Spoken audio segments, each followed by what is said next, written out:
more kind of talk of pardons. The other issue which you asked about Charlie Kirk, look, I differ from you on this, Chris, and this is what we argued on Twitter. I think public figures are not private figures. I think public figures, when they die, of course we should be respectful to their families. I've said time and again that it breaks my heart to think about what his children are going through, what his widow is going through. It's horrific what happened to him. I can't even watch that video. I refuse to watch that video of what happened to him. But he's a public figure. I'm a public figure. Chris, you're a public figure. When we die, people are going to look at what we said and say, well, I agreed with him on this, I agreed with him on that. And the problem is Ken and the right are trying to almost deify him. What Ken just said is not true, that Charlie never called for violence, that Charlie was level. Charlie called for me to be deported from America because he didn't. Mehdi Hasan joined Chris Cuomo's show and immediately dismantled a dangerous myth: the claim that speech can't be violent. He pointed to Charles Manson, who never killed anyone himself, but whose words sent others to murder. That's proof words can incite real violence. This is what makes Hasan so effective. While MAGA voices like J.D. Vance spin falsehoods about violence being a left-only problem, Mehdi comes armed with facts. And at the center of it all is Trump's strategy: weaponizing rhetoric to divide, destabilize, and grab more power. Hasan wasn't just debating. He was exposing the core hypocrisy of the MAGA playbook. Before we dive into the full story, comment where you're watching from, and don't forget to like and subscribe so you don't miss the next one. All right. So let me start with you, Mehdi. How would you analyze what you're hearing in response to this murder from the left? From the left? I mean, just listening to the clips you played from the Trump administration, we're in a very dark moment. It's a very McCarthyite moment right now. I've been listening to your show. You made a lot of good points. The biggest point I think you've glossed over is the crackdown on free speech, this targeting of people for their views. I thought Charlie Kirk was supposed to be a free speech martyr. Why are the right using his death to crack down on free speech and American rights and go after this amorphous left? J.D. Vance lied today on the Charlie Kirk show when he said the statistics are clear that this is a left-wing problem. It's the exact reverse. Right, exact reverse. You look at the ADL Center for Extremism, which looked at 444 people killed by extremists between 2013 and 2022, 75% of them by the right. You look at the University of Maryland study that was done for their terrorism center, which found that from 1948 to 2018, right-wing extremists more likely to carry out violence than left-wing extremists. You look at the head of the FBI who Donald Trump appointed, Chris Wray, who said the #1 domestic terror threat in this country comes from religious and racially motivated extremists, specifically white supremacists. You can keep going. The National Institute for Justice found that the majority of incidents since 1990, violent terroristic acts, were right-wing extremists. The single biggest day of political violence, Chris, in our lifetimes in this country was January 6th, 2021, when right-wing extremists attacked the Capitol, injured police officers. They were ideologically motivated. You and I agreed it was an insurrection at the time. So it's bizarre for Vance to go on TV or go online and say the exact opposite of what both the official statistics say and the think tanks say. All of our evidence tells us. I mean, there was a Democratic lawmaker, Chris, I don't know how many times we have to say this, who was murdered in her home with her husband in June by a Trump supporter. And Donald Trump today said, who? When he was asked about it, he said, who? So, Mehdi, one quick thing. I do not think January 6th was an insurrection. I thought that it was all kinds of crimes. You said it at the time, Chris. I just don't. You called it an insurrection at the time. You did. You did. No, I checked your Twitter before I came on never air. thought. Okay, Go ahead, show it to me. Check it afterwards. I never thought that they were trying to take over the government. That's what an insurrection is. But it doesn't matter. It was bad. But we're dealing with new bad stuff. But it was political violence. We can agree, right, Chris? It was political violence. 100%. It was political violence, but this was a murder for what somebody was saying. Well, they were trying to murder Mike Pence, Chris. They were trying to murder Mike Pence. Well, but they didn't. Those are just words. And if you killed somebody for saying it, you would have had a problem. Hold on, because he survived? Because Mike Pence survived an assassination attempt, it's fine? Well, it's no assassination attempt. They never had hands on him. They didn't do anything to him. But my point is speech versus actions, okay? But Ken, speech versus killing of a actions. Democratic lawmaker this summer, murder. Yeah, Hortman was killed. Two people were killed. Yes. That was murder. Go ahead, Ken. And Charlie Kirk's killing was murder. Speech is not violence, which is something we hear a lot in the rhetoric about free speech. Violence is violence. And one of the reasons it's important to reject the speech as violence, which is one of the excuses I'm hearing an awful lot about excusing Charlie Kirk's murder, is because then you devalue the significance on a moral basis of actual violence. And it's important. an opportunity for unity that I think still exists is for everyone to reject violence for political ends. Chris, you'll remember I said this over and over and over back in 2020 when I was the deputy secretary, and cities across the country were burning. And then elected officials were very accepting, frankly, and excusing. Some of them were helping in the form of bailing people out, violent protesters. You even noted that early on in that process that these things don't always have to be peaceful. And I disagree. They do have to be peaceful. That's something we should all, left and right, be able to agree on. It's still there to be a unifying point, the rejection of violence, which is something Charlie Kirk lived and died for. People who actually watched him interact with people who disagreed with him, you know, you and I are very passionate. Mehdi's obviously very passionate. Charlie was incredibly level in how he communicated with people. He was firm, but he never got angry. He didn't call people names. He respected them. He told them he respected them. And frankly, it's a model for all of us, left and right, to emulate, not the violence. Well, I don't know about emulating everything about it, but that's not the point.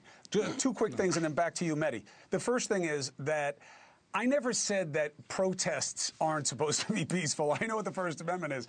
What I said was, at the time when the protests first started, there was so much pushback against the speech. What are they saying? They're saying things at cops. They're saying the ugliest things, the worst things. And I said, what do you think they're going to do? Sing slave hymns and then go home?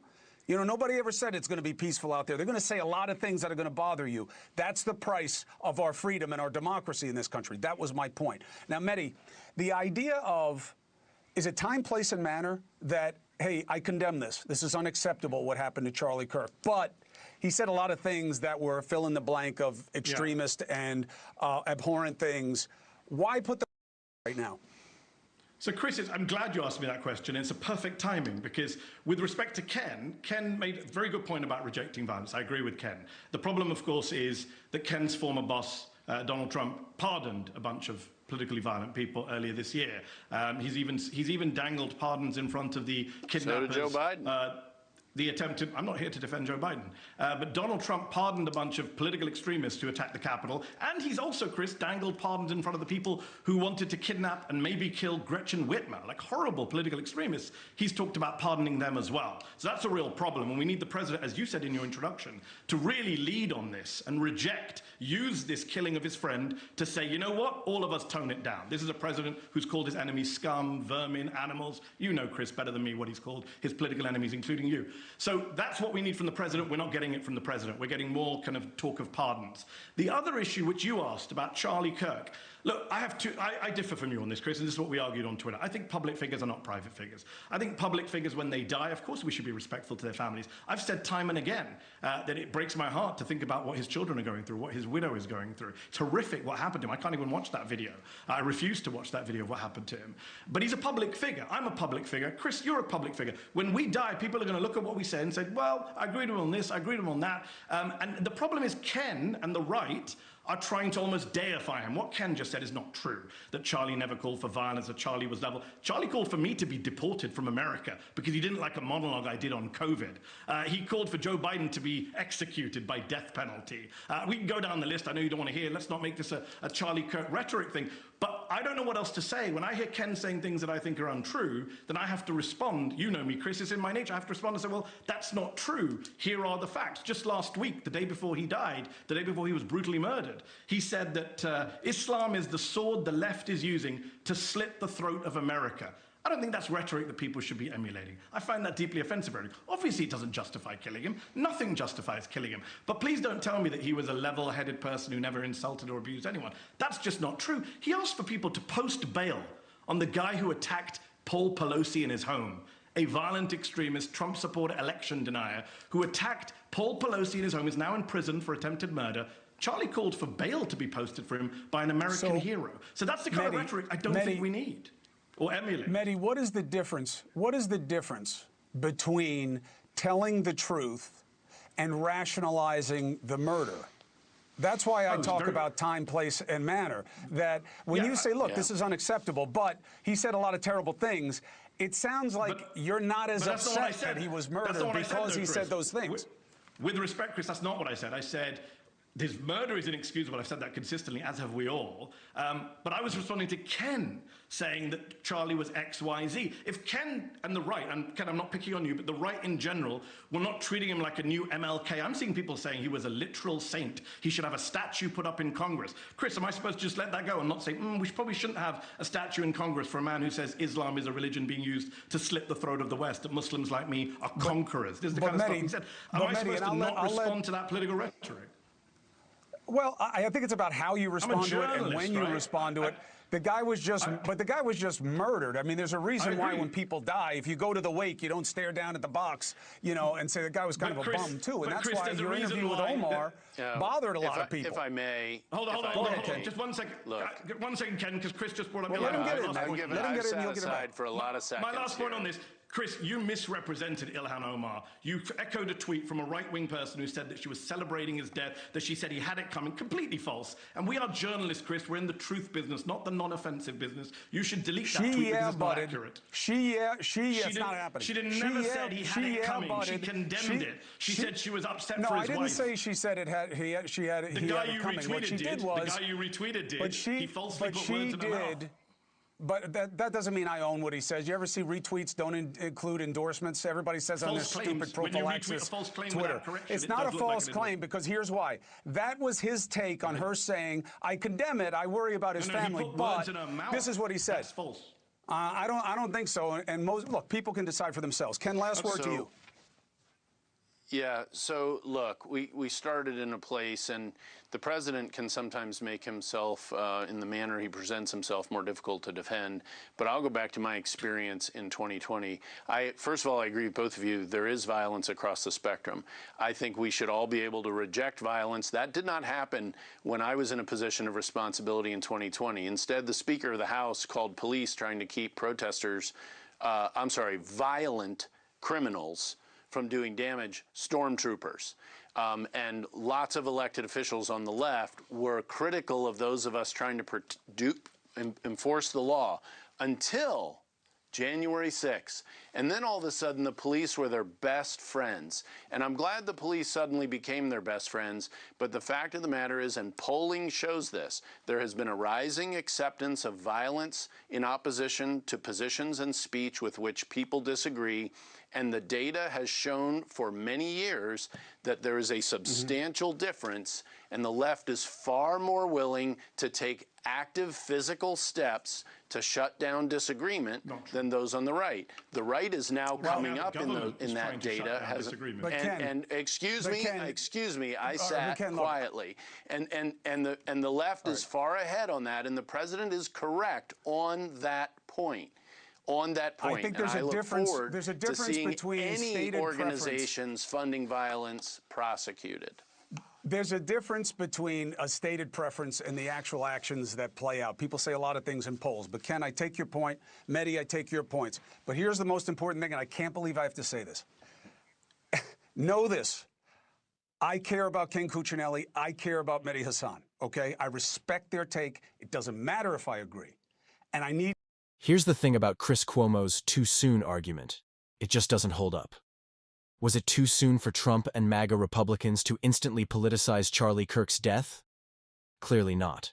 Trump wasted no time pointing fingers at the left, long before any motive was even known. So let's drop the act. The right only calls for restraint when it suits them. And about Cuomo pressing Mehdi Hasan on whether he seemed upset enough over Kirk's passing. Let's be real. Do people have to pretend grief for someone they didn't know personally, especially someone who once publicly suggested Hasan should be deported? Respect for a family's loss is one thing, but demanding admiration for the man's politics is something else entirely. Because here's the uncomfortable truth. Charlie Kirk wasn't a firefighter running into burning buildings. He wasn't a soldier laying down his life. He was a professional agitator, a podcaster making incendiary remarks. And now, the right is treating him like a martyr. Almost a saint. That tells you a lot about the moral emptiness of this movement. If this is their idea of a hero, what does that say about the state of MAGA? Let me know what you think in the comments. Was Mehdi right to challenge that narrative, or do you think critics should have stayed quiet? And if you're enjoying this breakdown, don't forget to like and subscribe so you don't miss the next one.